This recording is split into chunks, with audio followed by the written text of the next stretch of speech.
Início parecia mal contada e que a sociedade sergipana levantava questionamentos, principalmente ali no bairro onde tudo aconteceu. É o caso da Ana Paula, de 26 anos, morta com golpes de marreta na madrugada do último sábado por volta das 3 horas da manhã, quando tudo isso aconteceu. Agora, o caso começa a caminhar para um novo desfecho, pessoal. Desde sábado, estamos mostrando aqui nos nossos programas, na tela da TV Atalaia, o caso da jovem Ana Paula. Em princípio, a versão apresentada foi que dois ladrões, dois homens, teriam entrado na casa pulando o muro do imóvel e que foram até o quarto onde o casal e a criança estavam dormindo. E só feriram ela, a Ana Paula. O marido, ele recebeu uma tijolada ao tentar fugir. Esta foi a versão apresentada logo naquele momento, após o crime. A polícia começou aí uma série de investigações, ouviu pessoas da família, da vizinhança também. Resultado, a polícia não encontrou vestígios, sinais nenhum de arrombamento na casa onde o crime aconteceu, no conjunto Dom Pedro, no bairro José Conrado de Araújo, aqui na capital sergipana. A equipe de investigação olhou também as imagens de câmeras de segurança. Não viu ninguém passar por ali, muito menos uma dupla. Pegou o depoimento do viúvo de Ana Paula 2 vezes. Ele foi ouvido 2 vezes, o Vitor Aragão. E houve contradição nos relatos apresentados pelo Vitor aos investigadores. O que mais chamou a atenção, pessoal, foi que, segundo o então marido de Ana Paula, a vítima, ela teria recebido um golpe por um lado, mas, na verdade, após a perícia, recebeu pelo mesmo lado onde ele estava. Ontem, terça-feira, a delegada Luciana Pereira tornou a ouvir mais pessoas e decidiu decretar a prisão preventiva do viúvo, que agora é o principal suspeito de matar de forma covarde a própria mulher que foi vítima da violência enquanto dormia sem nenhum tipo de defesa. Ainda segundo as investigações do inquérito, não há lógica nos depoimentos, o que não convenceu a polícia. Outro ponto esclarecido no laudo é: a vítima não teria sido atingida por apenas um golpe de marreta. O que é possível observar devido à presença do perfil das manchas de sangue encontradas ali no quarto onde a Ana Paula foi barbaramente assassinada. Por telefone, a delegada Luciana Pereira falou sobre as investigações e sobre a prisão temporária do viúvo, o Vitor Aragão. Vamos acompanhar. Começamos a investigação com base no primeiro material que recebemos do pessoal de local de crime. Ouvimos as testemunhas ontem e hoje pela manhã. E hoje, no início da tarde, saiu para a gente o laudo de local de crime, o laudo pericial de local de morte violenta, né? Com base nesse laudo, percebemos que, conforme as oitivas que coletamos, não há ainda nenhuma prova de uma terceira pessoa no local onde houve a morte de Ana Paula, o que nos indica, a priori, que realmente só havia no quarto Ana Paula, bem como o Vitor. Isso nos leva a crer que, na verdade, o autor da morte de Ana Paula teria sido o Vitor. Algumas testemunhas comentam, falam em termos de declarações e em depoimento também, inclusive a família da própria Ana Paula, que Ana Paula já pensava em se separar do Vitor. O Vitor nega, diz que eles tinham uma excelente relação e que nunca foi conversado sobre separação em relação a eles. Mas temos essas contradições nos autos que precisamos ainda diligenciar um pouco mais para dirimir. Ele diz que Ana Paula recebeu a marretada de um certo lado do quarto. Só que, na verdade, segundo o laudo, Ana Paula recebeu a marretada do outro lado, que era onde ele estaria. Ele alega que havia uma segunda pessoa que estava do lado da Ana Paula.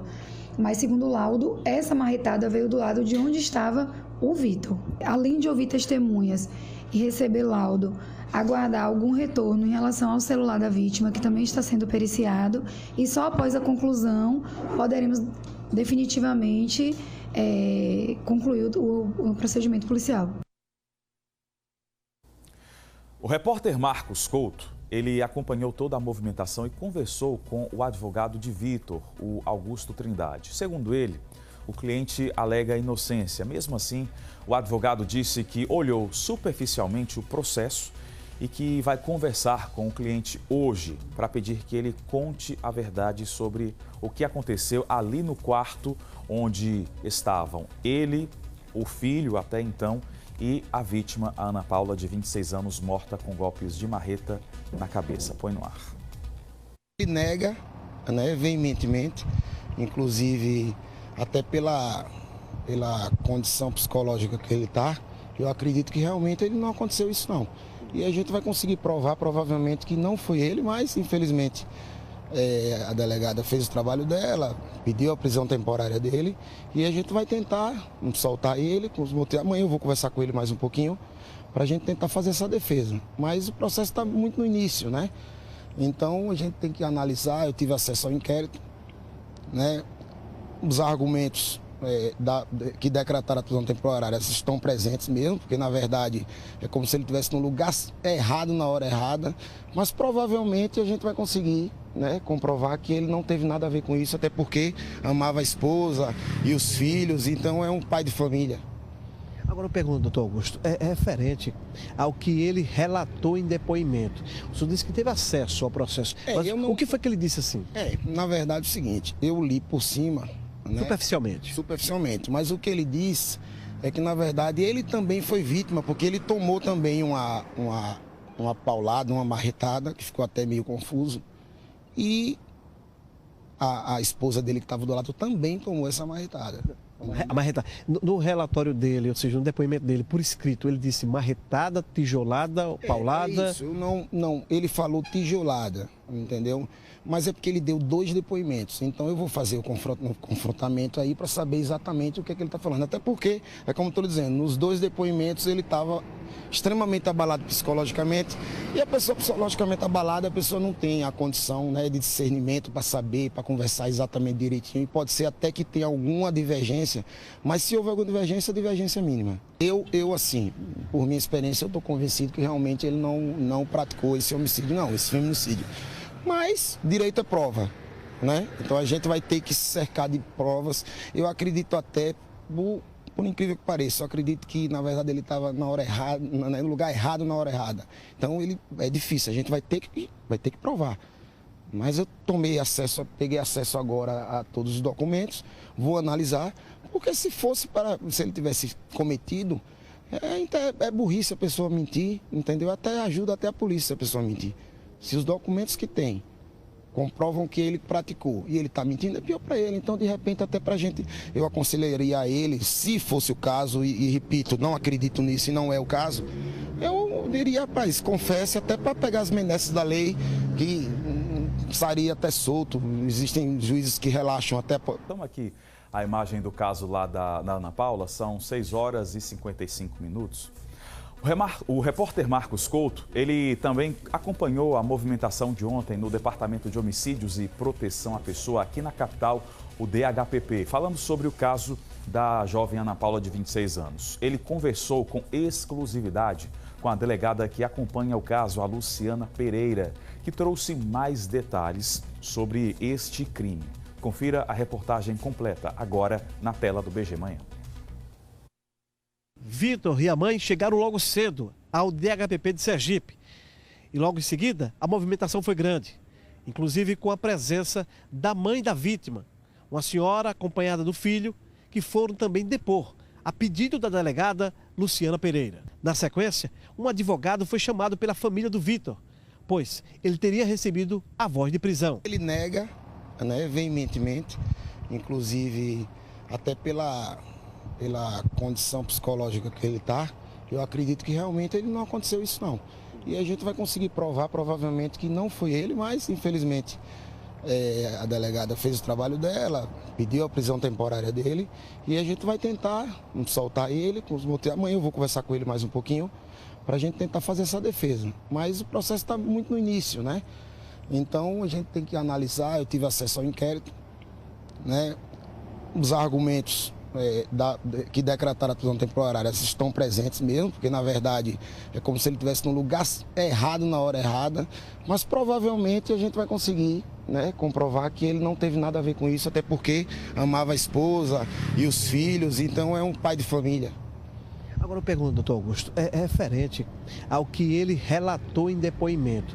O senhor disse que teve acesso ao processo, mas o que foi que ele disse assim?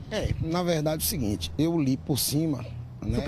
Superficialmente, mas o que ele disse é que na verdade ele também foi vítima, porque ele tomou também uma paulada, uma marretada, que ficou até meio confuso, e a esposa dele que estava do lado também tomou essa marretada.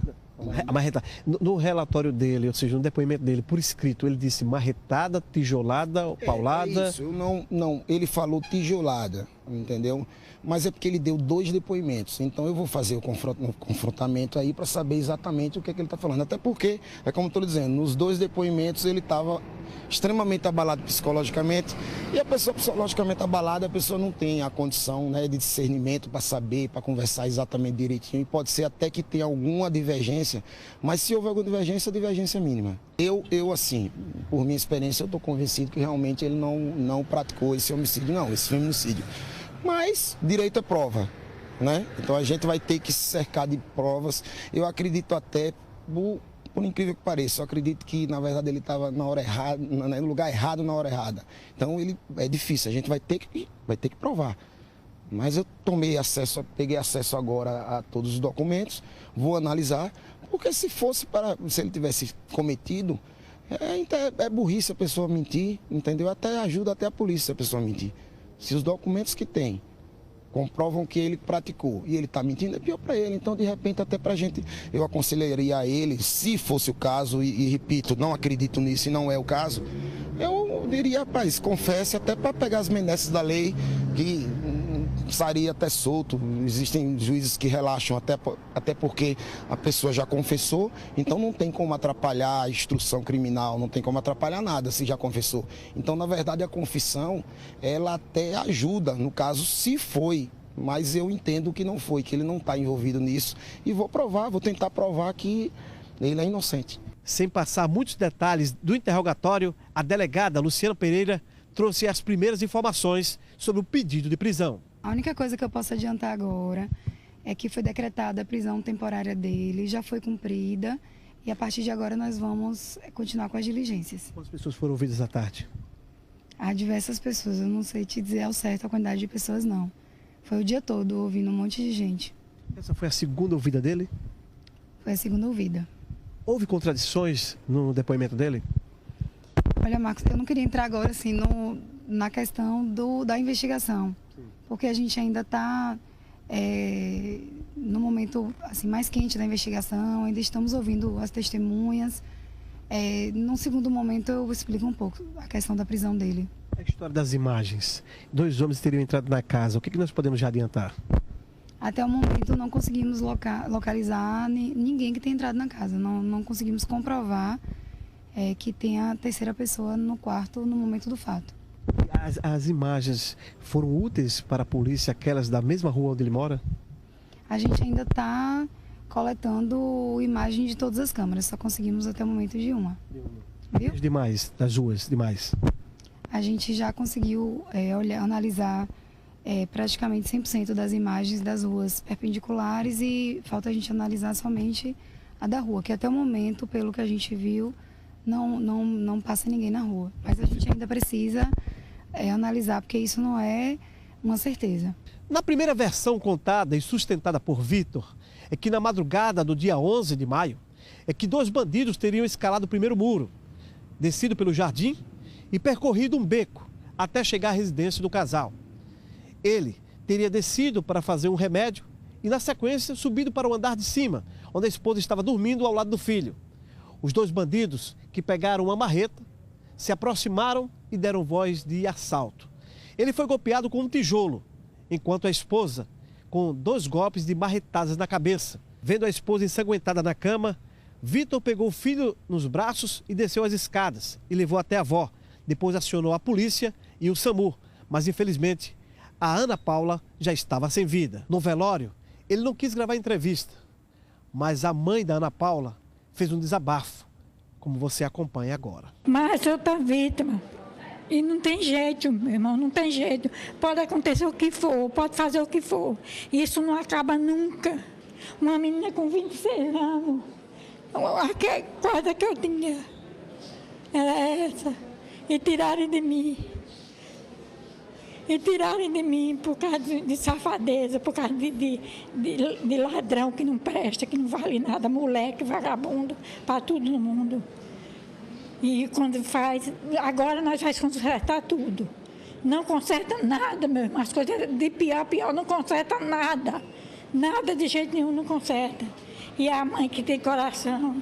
Bastante abalada, a mãe de Ana Paula não quis gravar entrevista e deixou a sede do DHPP acompanhada do filho Alexandre. Enquanto Vitor Aragão foi escoltado por policiais do Departamento de Homicídio para a 4ª delegacia, que fica no bairro Farolândia, zona sul da capital sergipana. Direto de Aracaju, Marcos. Tá aí a reportagem feita pelo Marcos Couto ontem à noite, que a gente traz aqui atualizando a situação deste caso de violência contra a mulher. A gente ainda vai falar sobre casos de violência contra a mulher aqui no programa, aqui no Balanço Geral Amanhã. Inclusive, existe uma nova lei que foi sancionada ontem pelo presidente da República, Jair Bolsonaro, para garantir outras medidas de proteção à mulher vítima da violência doméstica ou da violência ali conjugal. Ainda hoje aqui no Balanço Geral Amanhã, a gente vai trazer outros casos e também o esclarecimento desta nova lei que foi sancionada no nosso país.